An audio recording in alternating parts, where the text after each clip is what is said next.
देखिए, सवाल सिर्फ पेपर लीक का नहीं है, सवाल देश के भविष्य का है। उन बच्चों के भविष्य कौन सुरक्षित करेगा? बच्चों के भविष्य बनाने में, पढ़ाने में, लिखाने में इनके माता पिता अपनी पूरी जीवन दांव पर लगा देते हैं। घिस घिस करके बच्चे पढ़ाई करते हैं अपने करियर बनाने के लिए, लेकिन सिस्टम में बैठे जो भ्रष्ट लोग हैं, लाखों बच्चों को प्रति वर्ष जीवन को अंधकार में धकेल देते हैं। पेपर लीक हमारे देश का नासूर बन गया है।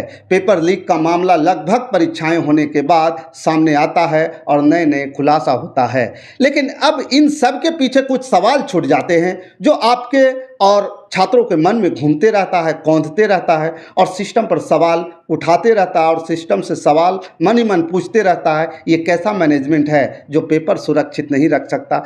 पेपर लीक होता है, ना कि चोरी होती है। पेपर लीक में सबसे पहले जब तक अंदर के लोग शामिल नहीं होंगे तब तक गड़बड़ी की संभावना होगा ही नहीं। तो सरकार में बैठे लोग, नेता, बड़े बड़े नौकरशाह क्या करते हैं? या फिर ये नेता और नौकरशाहों का भी हाथ पेपर लीक में होता होगा? लेकिन ये सब बच जाते हैं इसलिए कि ये सरकार की नुमाइंदगी करते हैं। दोस्तों नमस्कार, मैं हूं पवन चंचल और आप देखना शुरू कर चुके हैं जनजोश न्यूज। देखिए, नरेंद्र मोदी तीसरी दफा देश के प्रधानमंत्री बन गए हैं। उनकी भी रिजल्ट आ गई है और उसके साथ साथ जो है 2 परीक्षाओं का भी रिजल्ट आया। नरेंद्र मोदी को प्रधानमंत्री बनने के बाद पूरे देश में बीजेपी के अंदर जश्न का माहौल था। नरेंद्र मोदी के प्रधानमंत्री बनने के साथ ही देश में 2 परीक्षाओं का रिजल्ट सामने आया। परीक्षा हुई और पेपर लीक हो गया। नेट और नीट का पेपर तो ऐसा बवाल मचाया कि पूरे पेपर में ही जो है इस तरीके से सरकार को उलझा के रख दिया कि आनन फानन में उस परीक्षा को रद्द करनी पड़ी। लेकिन कई दिन गुजरने के बाद सड़कों पर आंदोलन कर रहे बच्चों की मांग और देश भर में उठ रहे सवालों के बीच नीट परीक्षा पर सरकार फैसला लेते हुए दिखाई नहीं पड़ रही है।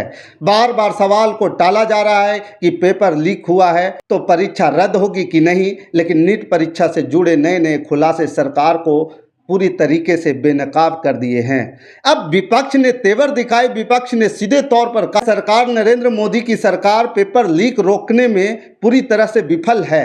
तो दिल्ली से लेकर के पटना तक के हाथ पांव फैलाया गया। पेपर लीक का तार बिहार से जुड़ा हुआ निकला। छानबीन हुई और जो लोग पकड़े गए उनमें नए नए खुलासे हुए। घूम फिर के पूरा जो तार है वह विपक्ष के नेता तेजस्वी यादव के बंगले तक पहुंच गया। अब सोशल मीडिया पर तो कोहराम मच गया, टेलीविजन पर भी कोहराम मच गया कि तेजस्वी यादव राष्ट्रीय जनता दल के जो विपक्ष की पार्टी है उसने पेपर लीक करवाया है।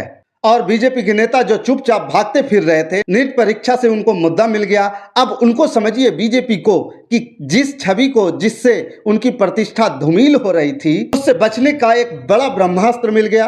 टेलीविजन पर बस नीट ही नीट चलने लगा। हर जगह तेजस्वी यादव और उनके लोग इस परीक्षा में संलिप्त बताए जाने लगे। नाम तेजस्वी यादव के पीएस का आया, सरकारी पीएस का आया, छानबीन शुरू हो गई। अब सोशल मीडिया पर क्या बात चल रहा है वो हम आपको बता रहे हैं। सोशल मीडिया पर नीट परीक्षा और बवाल, तेजस्वी यादव पर उठे सवाल, यही सारे शब्द जो है ट्रेंड कर रहा है। हर जगह तेजस्वी ट्रेंड में है। समर्थन में कुछ बातें हो रही हैं तो कुछ विरोध में सवाल भी किए जा रहे हैं। देखिए, सोशल मीडिया पर आज ट्रेंडिंग में जो मुद्दे पर बात हो रही है उसमें सबसे ज़्यादा यूजीसी नेट और तेजस्वी यादव को लेकर के हो रही है। दरअसल तेजस्वी यादव तब सुर्खियों में आए जब बिहार के वर्तमान डिप्टी सीएम विजय सिन्हा ने एक प्रेस कॉन्फ्रेंस किए और प्रेस कॉन्फ्रेंस के माध्यम से उन्होंने कई आरोप तेजस्वी यादव के पीएस पर लगाए और इसमें उन्होंने बताया कि किस तरीके से पिता लालू यादव चारा घोटाला किए, पुत्र तेजस्वी यादव नीट पेपर घोटाला, पूरा परिवार घोटाले से भरा हुआ है। तेजस्वी यादव के पीएस ने सिकंदर के लिए गेस्ट हाउस बुक कराया गया।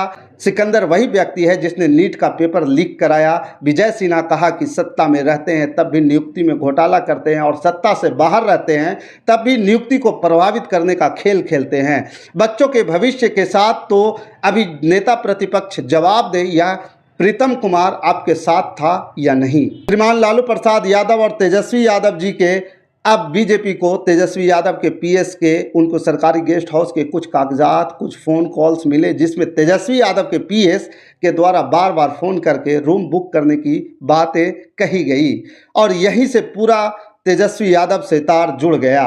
और बीजेपी के नेता जो अब तक नीट के मामले में भागते फिर रहे थे, किसी के सामना नहीं कर रहे थे, वो बैठ के प्रेस कॉन्फ्रेंस करने लगे।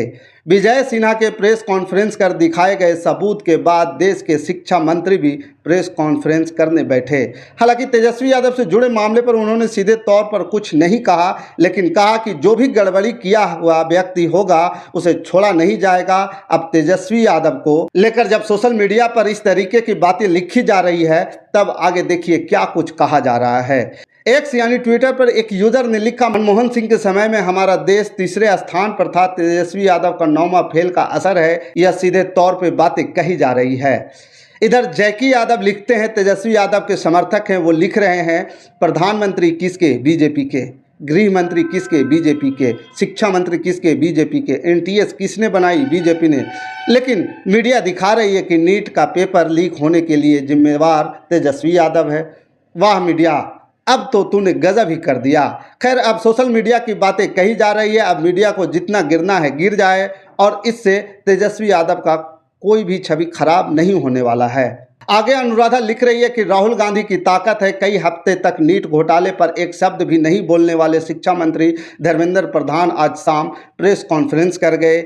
यानी कल उन्होंने लिखा था, इधर कल दोपहर में ही राहुल गांधी ने प्रेस कॉन्फ्रेंस कर नया सवाल उठाया था और इससे बीजेपी घबरा गई और प्रेस कॉन्फ्रेंस करना पड़ा। दूसरी तरफ नीट परीक्षार्थियों के प्रतिनिधि मंडल के द्वारा राहुल गांधी से मिलने जाने की बातें कही गई और इधर तेजस्वी यादव को लेकर फिर से कहा जा रहा है कि तेजस्वी यादव ने पेपर लीक करवाया और लोग कह रहे हैं कि तेजस्वी पेपर क्यों नहीं लीक करा सकते हैं। जब इनके ऊपर कई घोटाले के आरोप लगे हैं तो ये कौन सा नया बात है।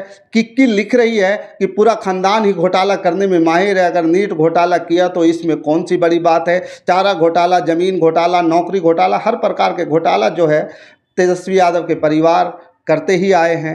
अब इनके कार्यकर्ताओं ने आईएएस अधिकारियों के साथ या उनके पत्नी के साथ जब गलत व्यवहार किया तो फिर पेपर लीक करके इन्होंने कौन सा नई बात की।